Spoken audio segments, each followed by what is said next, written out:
Declan, how are you? Mate, I'm going well in what is almost the final week of the Autumn Carnival. Mm-hmm. Sheesh. What a time to be alive. You could say they have saved the best for last, essentially. I would agree. Last week was a hell of a day. Fantastic day. It just really reiterated how much I love horse racing. I love horse racing so much, mate. So much. It was a fantastic day. Kept a bit of the, theme going of the autumn, which was story time. Yes. Because there was a lot of storylines out of Saturday. What was your favourite? Oh, I didn't have him, but Mr. Brightside was a great story for the young Hayes boys getting their first Group 1 and just the owners as well celebrating on the sidelines was fantastic. And then I feel like we were the only people who didn't own that horse. Yes, there was so many. It was great to see. Actual tribe. That was great, but no, my favourite story of the day was Nature Strip. Winning his third TJ Smith. Fantastic. Yeah, it just makes you think, what the hell was I thinking? Well, it's funny you say that, mate, because on the train, I was actually down in Sydney on the weekend drifters, so I was giving live updates of Mother Nature and what the wet weather was doing in Sydney to the crew back up north of the border. Whether or not she was in a mood or not. Yeah, exactly. Yeah. Whether she wanted to play a game or not. She's been in a bit of mood this week, Mother Nature. Anyway, so on the train towards the city, coming from the airport, there's some types in Sydney, some unique types. Sure. Some rare Pokemon. Yeah. That, are out and about in the wild. Be careful of the long grass drifters.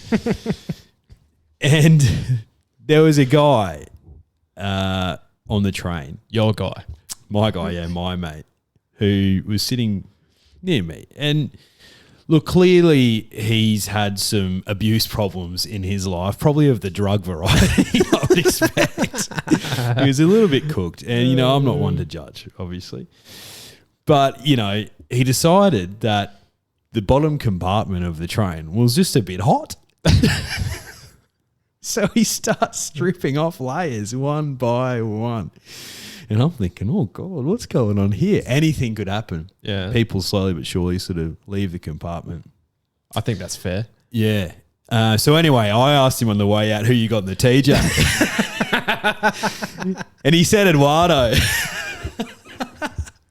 And I said, well, sure as hell, I'm not backing him then. So, oh, my God. So, yeah, mate, you're on par with him. Yeah. But you know what?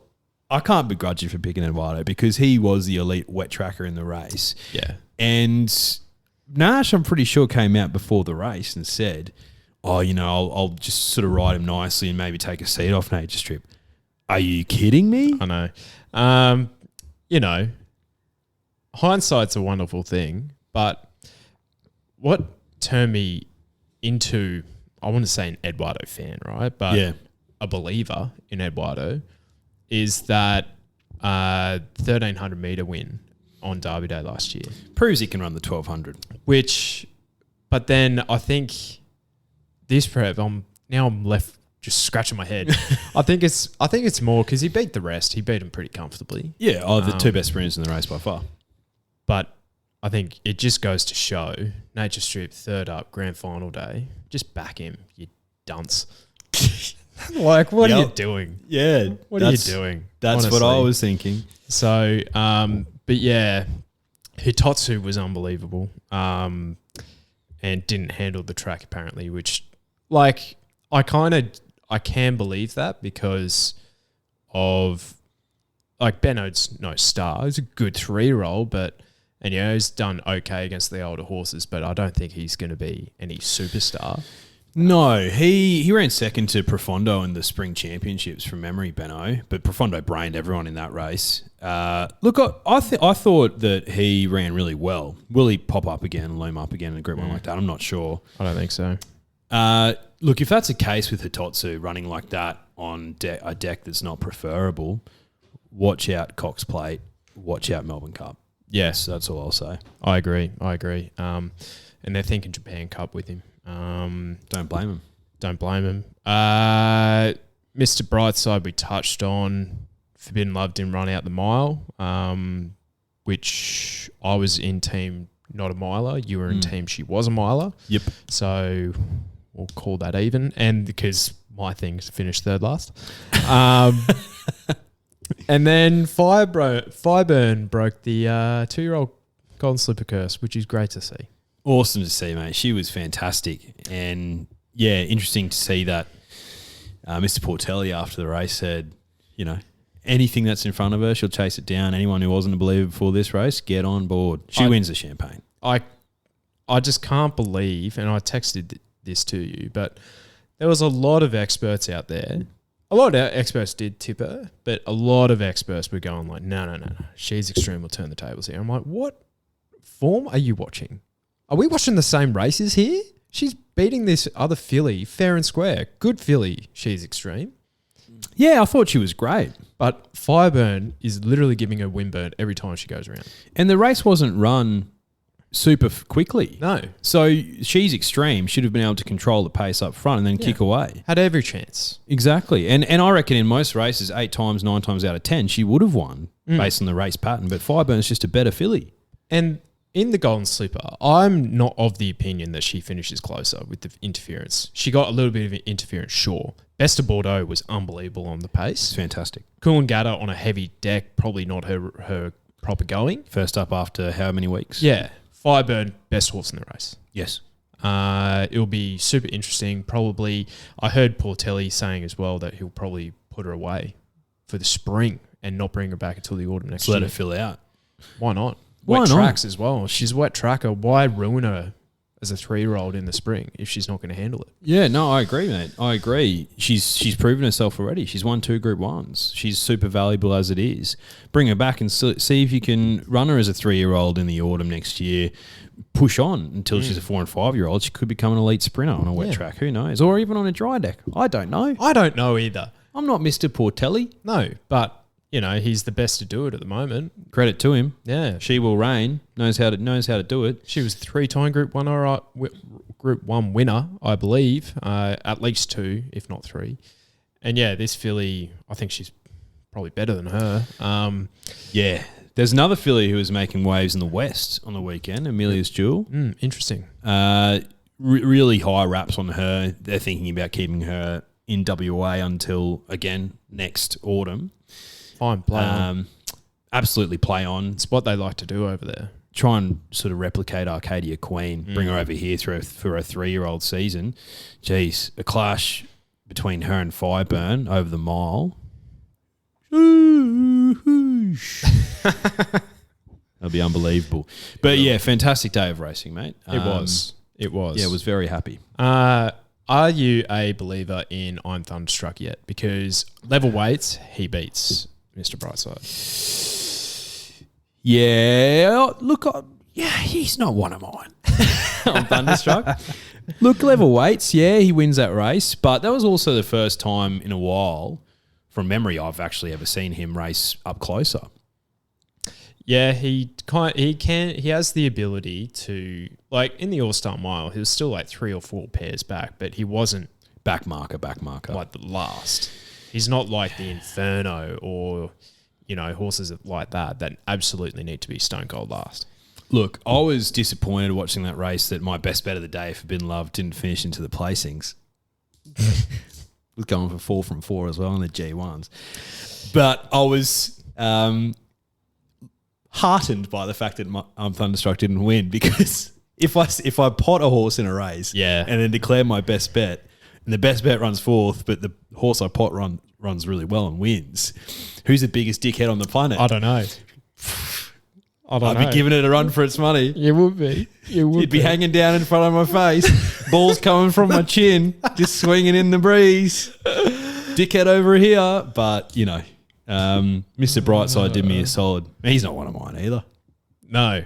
So I think I put a trifecta on the race because, you know, there was a bit of juice around. Yeah. And I was convinced that Forbidden Love wouldn't run top 3. So I thought there was even more top juice there. Okay, fair. but I did sneak her into third just in case. So I had second, who was on Thunderstruck. I had third, Ice Bath in there, who we did give a push on our autumn's features. I did. And it ran, you could have got about $7 a place if you were listening. Then Forbidden Love, and I think Cascadian might have been there in Banker's Choice, and I had them there as well. So I basically had second to sixth. Just didn't have Mr. Brightside anywhere near it. Letting me go. I just can't look. It's killing me. Now, Declan, I want to take your attention, your focus to what's on my head right now. Oof. Shush. What is that? It is one of the great brands of all time. Now, if you are a listener to the podcast, you might have heard in episode 1 of this season, when we were previewing the CF4, I believe. Feels like a lifetime ago. That it is. There's been so much good horse racing, so many good stories since then. But we are doing some work with, and it's not for, it's with. This is a genuine partnership. Hey, 100%. We're the heavy hitters in this partnership. We're the most cashed up in this partnership, especially after the autumn we've been having. Well, maybe you, mate. Maybe you. But Neds, we're kicking off our partnership with Neds this week. Few things had to go, finalise. There's a studio being built, and resources were hard to come by for a while there. Hey, when you're building a big box office type operation, there's a lot of boxes that need to be ticked. I would have thought so. And the budget is astronomically huge. Sky high. So we had to seek some approvals. I think Anastasia Palage was in some of the meetings. She was like, guys, have you having something like this in Queensland? Oh, is this for a horse racing? Yeah. Horse racing insights? Yeah. Yeah. If you're having something like this in Queensland, the government needs to be aware. Oh, God, yeah. So things were slightly delayed. Yeah. There was, the red tape had to be prepared, and we just didn't know what kind of scissors we wanted to use to officially open it. Where'd you put the scissors? I can't find them anywhere to snip this red tape. But long story short, we are kicking off our partnership with the good people of Neds this week. Yep. So check out their social feeds to see our two mugs on there, doing some of our best work. But I'm incredibly excited, and we're going to be doing some stuff before the races and some stuff after the races as well. So yeah. Well, look, I can't blame him for getting two of the best looking blokes in the industry to do some stuff. I couldn't even get through that sentence without laughing. Hey, there's no punchline to that joke. It is a joke. Did you listen to the podcast last week? You burped when we're doing it. There's nothing good looking about that. I don't know what came over me. Just your yellow curry, bruh. Yeah. A heavier lunch than what I'd usually have. But you could say we are taking this podcast to the Neds level. So lovely. Yeah. Great work. Get a little, play on words in there. And also they've got some advertising at the moment, which is using that, I'm pretty sure. Yeah, I think so. But yeah, incredibly excited. Check out Neds on all their social platforms, and you'll probably see us there. Yeah, can't wait. Very excited. All right, let's get the Drifter of the Week on. Shall we do that? Let's do it. He said he was at a birthday party. Right. So hopefully he answers. Fingers crossed. I gave him the heads up. See how we go. It's 6:05. G'day. Jimmy, how you going, bro? Very well, thanks, mate. How are you? Good. You have Jonesy here as well. G'day, mate. How are you, Jonesy?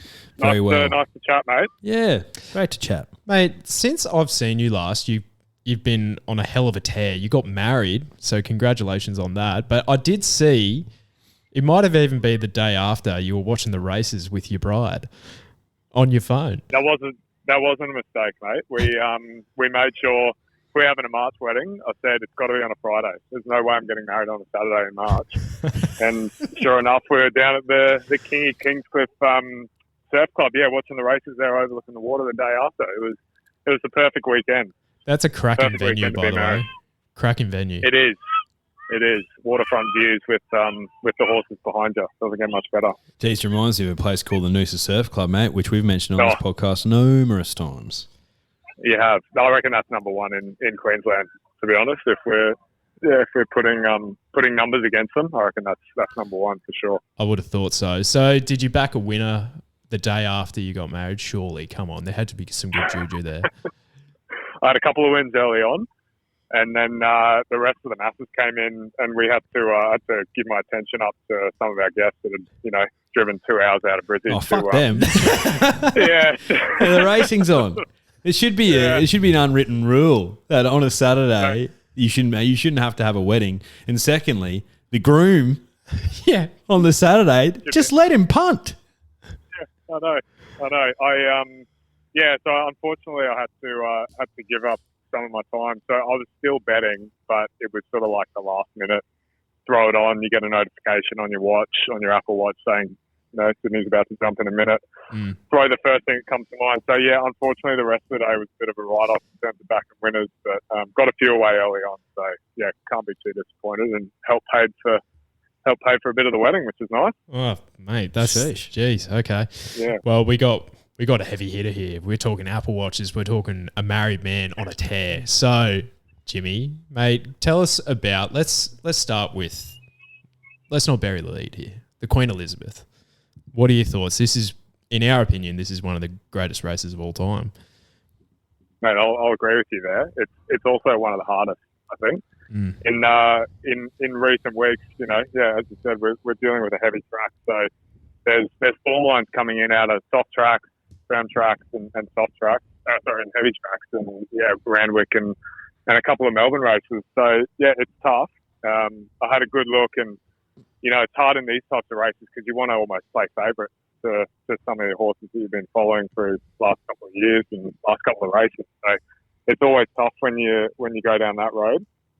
But I do think that Chris Waller he's just bloody good at grand finals. We saw it with Nature Strip last weekend. So yeah, if you're game enough to take the $3 on Very Elegant, I think she walks in. But I'm not game. I don't think I can take the $3, so I'm going to be sniffing some value. And off the last run that Montefiore had, I think if he gets his way, he's just going to run right over the top again.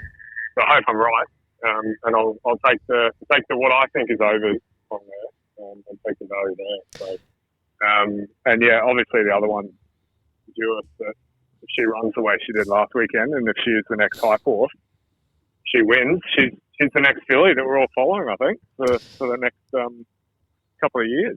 Mate, well summarised, perfectly summarised. This man is in unbelievable form. So you're with Montefiore in the Queen Elizabeth for a bit of value. And, mate, what about the Sydney Cup?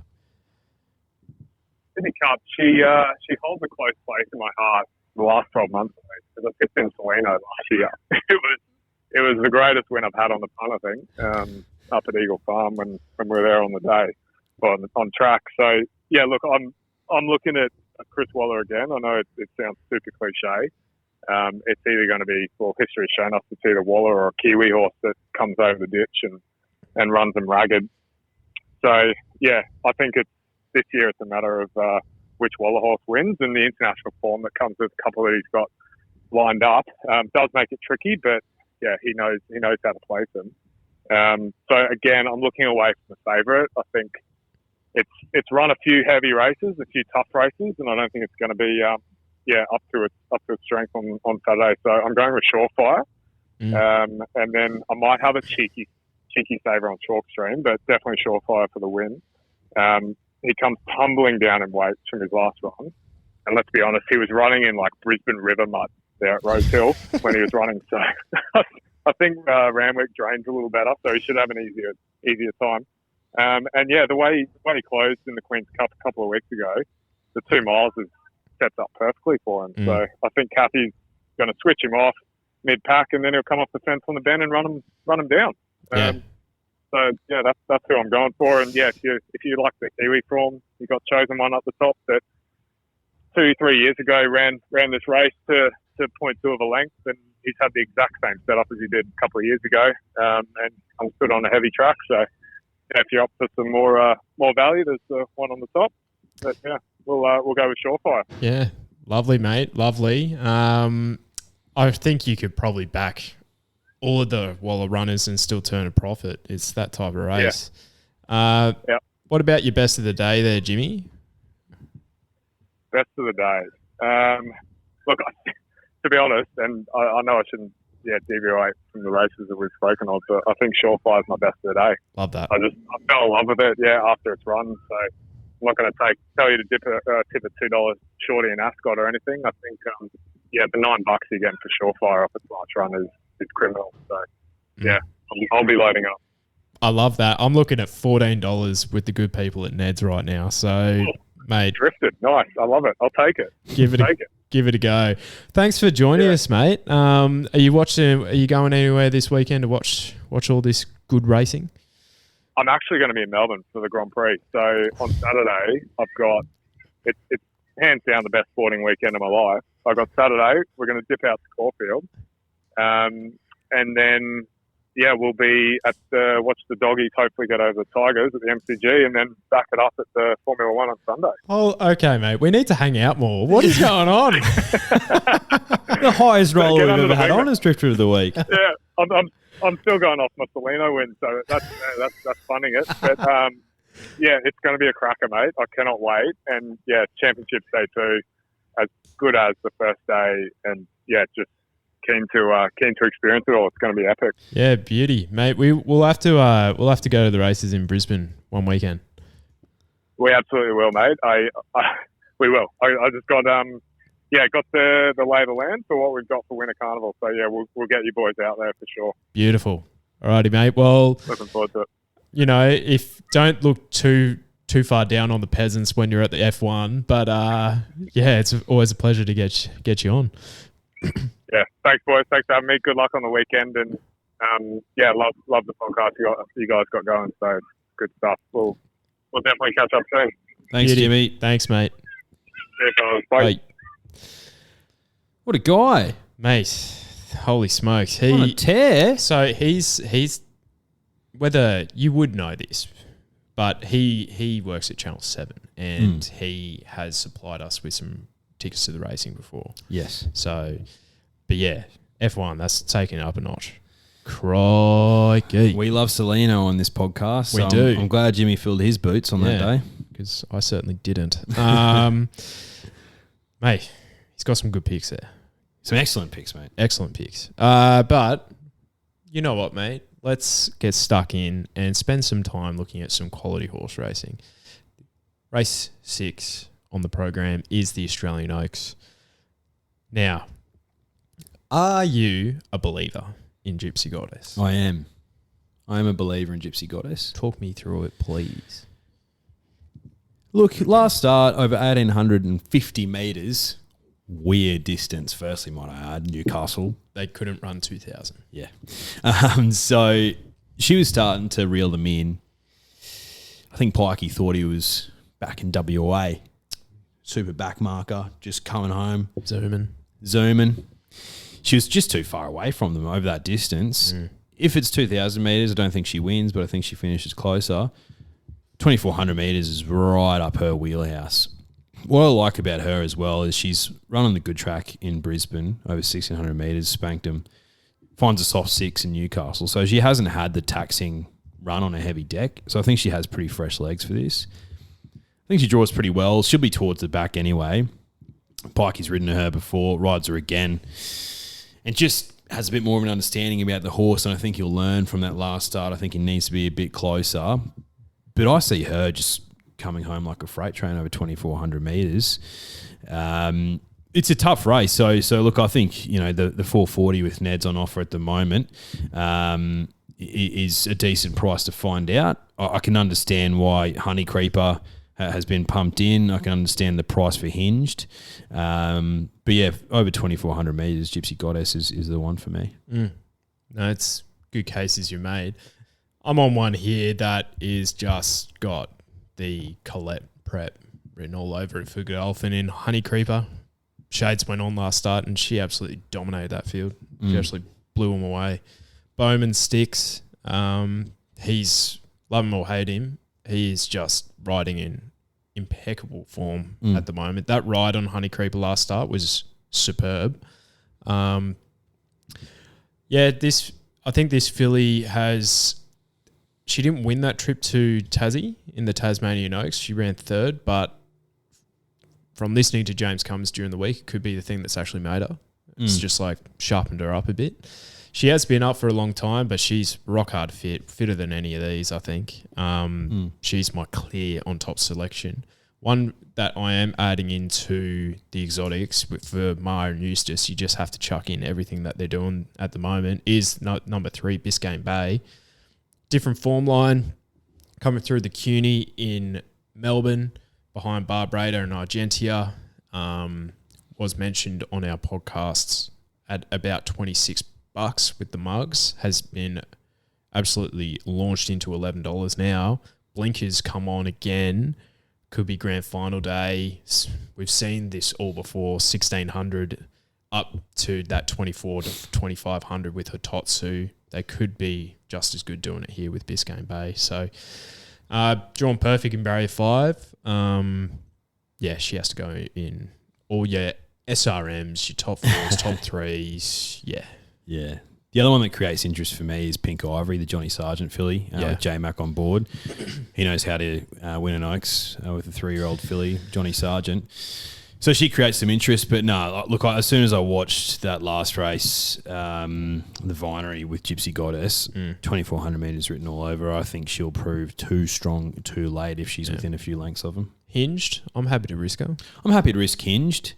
It was interesting to see Fangirl come out of this race and contest the Queen of the Turf. I thought Hinged was awesome in the Vinery, just losing, but I think that's the upper echelon of its distance. I think 2,000 metres is the tippy top of what it can run, so I think it might find this a bridge too far. Yep, I agree. Okay, let's go to one of our favourite races of the year, the Sydney Cup. 3,200 metres handicap, but it may as well be set weights, except for the Chosen One. Chosen Ones has 56 kilos here, and then there is 1.5 kilos separating the second horse to 19th horse in the field. So basically, Chosen One is the one that skips out here in terms of weights advantage. I have 3 to 4 chances in the race. How did you see it? Yeah, look, it's a super open race. Excuse me. And I can understand Stockman being favourite at $4.80 with that run in the Tancred. Super brave. Wet track, ticks the box. And, the only question mark is, does it run out a super strong 2 mile? Look, I think Jimmy hit the nail on the head with the Sydney Cup. You're looking at something coming from New Zealand, or you're looking at a bloody Chris Waller thing. Yeah. And he's got a stack of chances in this race, Chris Waller, and all at a pretty good price. I think you're right. If you chuck all them in your exotics, all the longer priced Chris Waller things, you're making some cash. Because I would not be surprised to see him run 1, 2, 3 here.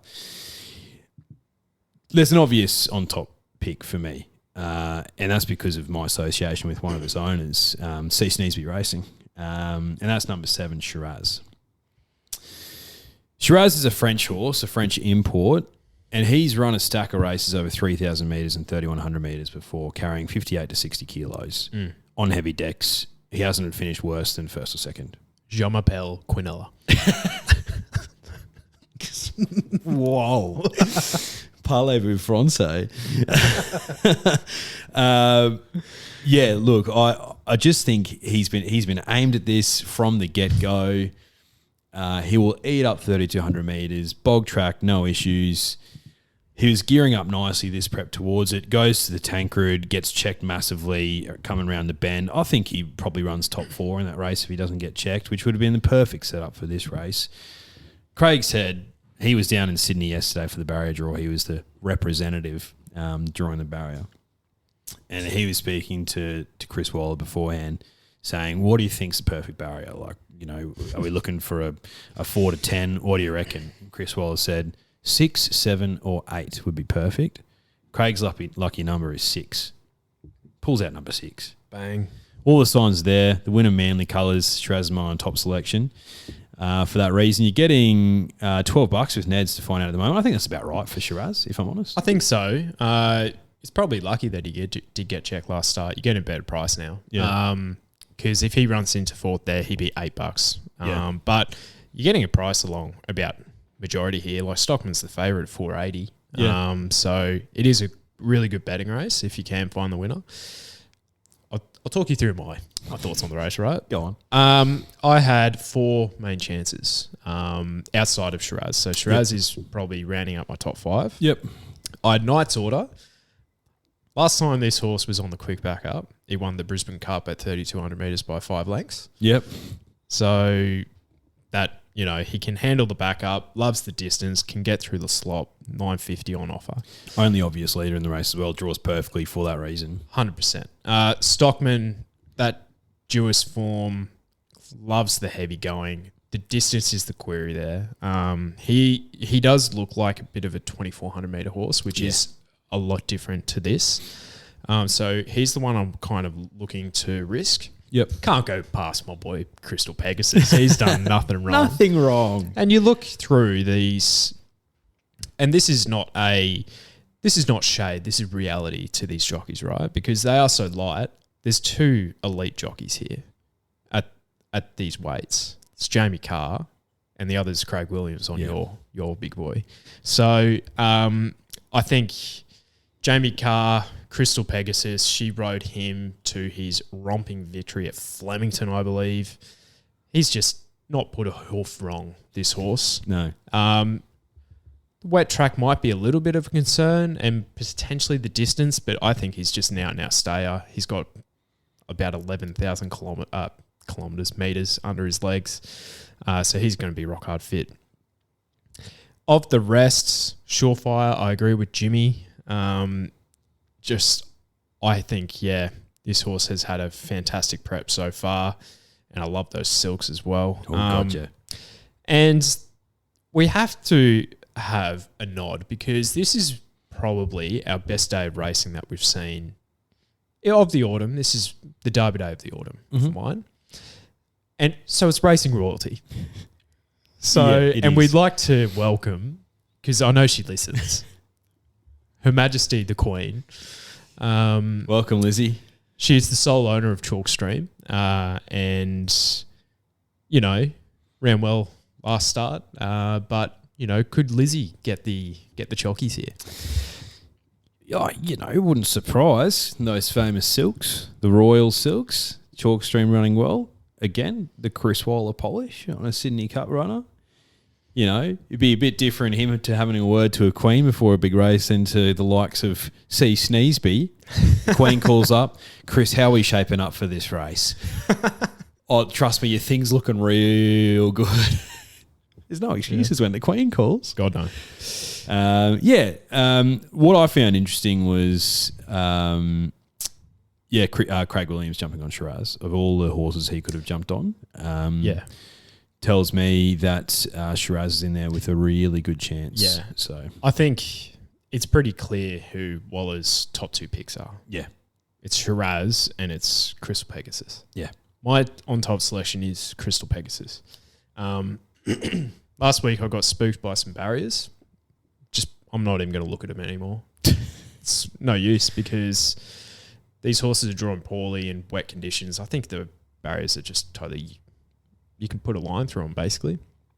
So I'm not too worried about barrier 18 for Crystal Pegasus. I think it's just the up-and-coming next big stayer. He actually is pretty decent, I think. So, but yeah, best of luck to you, Craig, with Shiraz. Yes, best of luck. All right, here we go. I have a question for you. Is this the best race we've ever seen? Since we have been closely following horse racing, so what's that, like 7 years, let's say? 8 years? Yes. Yeah. It is. I haven't looked forward to a race like this ever. Like always, the Everest always creates interest, always super buzzing, Cox Plate, the Slipper, Melbourne Cup, obviously. you're always geared up for those races and you're always super looking forward to them. But I cannot wait for this clash, mate. I cannot wait for it. It's the best field assembled for a middle distance race that I think I've seen and will see for a very long time. I agree. And I had written down basically the same races. The Melbourne Cup, you always get amped up. Yeah. It's because it's the race that It's stops the Melbourne nation. Cup. Yeah. It's You know, awesome. it's in our culture. Cox Plate, obviously. And the Everest does get you up and about. Yeah. Like, if it's run on Caulfield Cup Day, I like watching the Everest more. So do I. Yeah. So do I, especially when last year's Caulfield Cup could have gone to sleep beforehand. I was that relaxed about incentivized spanking them. Yeah. And this is the only race that's in the autumn as well, of those races that we've outlined. Yeah. Last year's All-Star Mile got me really up and about with like Big Mug. Russian Camelot, Mugger 2, Probabile. You know, I thought that was a really good addition. Yeah. But this knocks that out of the water. This is an unbelievable field. I have 6 winning chances out of a field of 9. I have 5. Yeah. Yeah. Talk me through them. So I'm ruling out Think It Over because of the deck. I think he's a great horse, Think It Over, and he deserves to be in this field. If this was a dry deck, he wouldn't be 40. Is he $40 with Neds? By the looks of He's it? getting up there. Yeah. He'd be more like a 15, I reckon. Yep. So I'm ruling him out. I'm Thunderstruck out. I think he'd need to improve by 2 or 3 lengths to even get close to these. Mount Popper, no. Dalasan, no. So therefore I'm ruling out. No disrespect to those horses or their associates. Yeah. I rule out Think It Over, Mount Popper, Dalasan. But I would be shocked if I'm Thunderstruck 1. I just think he's a lot better than what you're giving him credit for. But talk me through this race, please. Oh, do you know what's interesting about this race? Please. Is that if you said to me Duis and Montefilia were genuine chances to win this race 4 weeks ago, I would have said, who are you kidding, mate? Yeah. But they are. They're genuine winning chances in this race. And this is a conversation I've had with you already, maybe on this podcast, maybe on the one we did with the mugs, or maybe offline. My logic is if Zaki runs in the Cox Plate last year, I think he wins that race by a couple of lengths. Mm-hmm. And he was my on-top selection in that race. What's changed between then and now? Not a lot. Not a lot. The emergence of Duis and Montefilia. Yep. Yes. Anamo's got to carry an extra 6 kegs. Yeah. Not ideal. Not ideal. So for me, I've got to stick with Zaki on top. He draws perfectly. J Car on board. Dare I say it again, light as a feather, he might go to sleep up front. He wants to dominate the race, and I think he'll get that here. And from what I've seen of Zaki, since his absolute domination in the Doomben Cup, is just consistent, except for that one race, is just consistent, good rated speed races. And I think he's going to get that here again. Heavy deck's a bit of a query. Word from Annabelle Neesham is that he's been doing really, really awesome work in it throughout the last sort of couple of weeks. Good horse. You'd expect him to do that. Apparently he tries to avoid puddles before going out on the track, though. Which is funny. That's funny. That's very funny. That's very funny. So Zaki is the one for me, but I think Very Elegant can win. I think Duis, Montefilia and Animo can win as well. Yeah. I genuinely think they do, and that's what makes this race so unbelievable. Yeah, it's fantastic. Yeah. All right. I have some notes here because I've tried to, go past the obvious. Yeah. So I went looking at the favourite, very, very elegant, deserved favourite, 11-time Group 1 winner. Champion. Had a look at her 2,000 metre form in the last 12 months. She's had 4 starts for 2 seconds. Yep. A third and a fourth. I think she's our best stayer in the country, easily. But she's not a middle distance horse anymore, in my opinion. I tend to agree. I was thinking about her running the Cox Plate where she ran third. And that was, from a ratings perspective, her best run over 2,000 metres. But she wasn't good enough to reel in State of Rest or Animo. No. But it wasn't her grand final. No. This is her grand final. So she may be a bit more tuned up. But I can't trust her over 2,000 metres. I don't know. Was it her grand final or not? Or is she just an unbelievable stayer? In the press, all the Waller camp was saying was the Cox Plate is her grand final. The Cox Plate is her grand final. And then she comes out, 2 weeks later, and then just dominates in the Melbourne Cup. So it's like, I don't know. I think she's just a superior freak athlete with like a huge set of lungs on her. Yeah. That just got the absolute perfect run and brilliant ride from J-Mac in the Melbourne Cup. Zaki, I tend to agree with your Cox Plate logic because he was both of our picks prior to the race. And then, so out of that race, you had, I think Dallasan might have been the Cox Plate, Animo, VE. And VE. I think he beats them home. But the wet track is the concern for me. Jewess is the next hot thing on the block, and she's just doing nothing wrong. But I have a genuine query over her on the heavy. Not convinced yet. The best wet tracker in this field is Montefilia. Yeah, by I think the length of the straight, and she gave VE absolute windburn last start. She did. I can't believe the price on her. I was shocked as well. She's my on-top selection. Yep. Animo at the weights, I just don't think he has as much as an advantage anymore. Like that Rosehill Guineas performance versus what Montefilia and VE ran was 9 lengths slower. And it's like... He improves in this run. He does improve into this run, but does he improve 9 lengths? I don't think so. That would be significant. And there's a reason why a 3-year-old hasn't won this race in a very long time. It's awfully hard to do when they give them this weight because, they're matured a bit more. Yep. Yeah. So Montefilia's your on toppy? Montefilia on top for me. I think Zaki still runs a very good race. Yeah. I think Jewess is just going too well as well.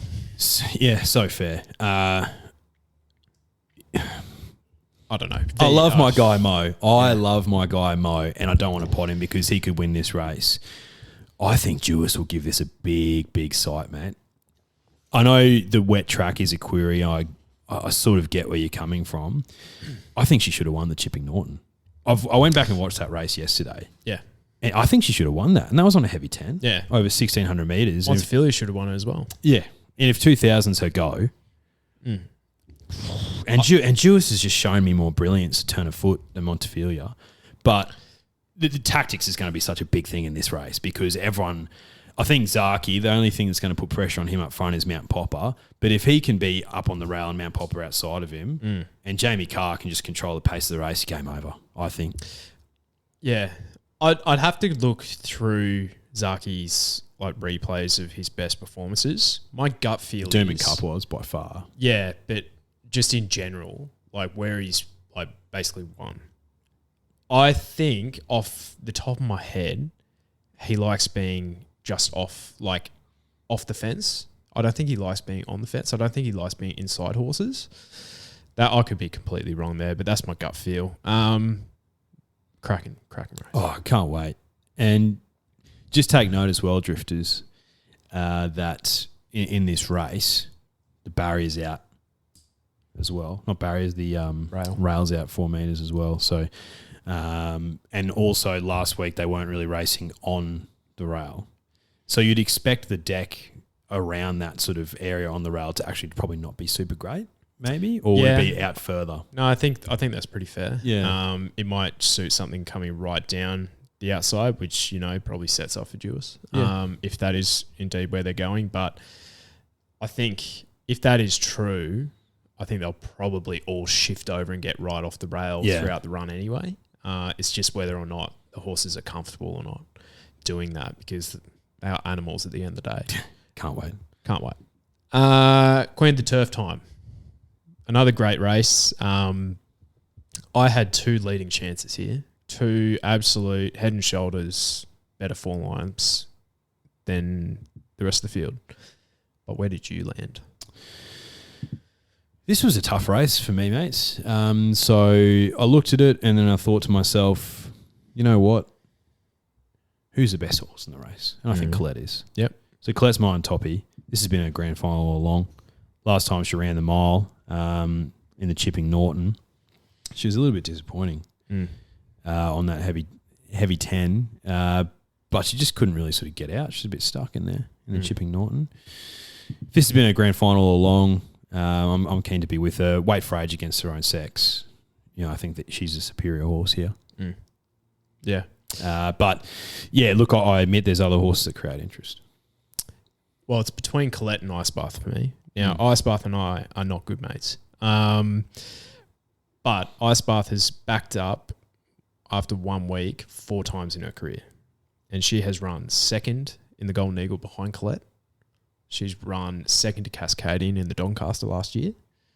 She ran 9th in Epsom. And then she ran second in a Cantala. That's pretty damn good at the mile. That's probably some of the best mile form in the country. Then you have Colette. What has she done when she's 4th up in a preparation? She's won the Empire Rose last year. She won the Golden Eagle as a 4-year-old. And then she won the Oaks as a 3-year-old. I can't really split them. I think at this stage, I'm leaning towards Colette. I agree.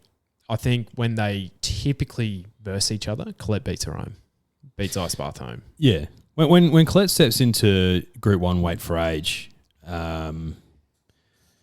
against the boys and the best horse in the country, she's a rung below.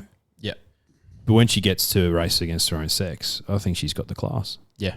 So Colette for me. Yep, I tend to agree. But I think we'll be racing on a heavy 15. Oh, God, if they go ahead. If they even go ahead with that. Can the Bureau of Meteorology not say the word rain bomb? Because that freaks me out when I'm supposed to be going down there and actually seeing this Queen Elizabeth race with my own eyeballs. Yeah. Seeing all these freaks that I love I know. in the mounting yard. Yes. And they're dropping terms like rain bomb.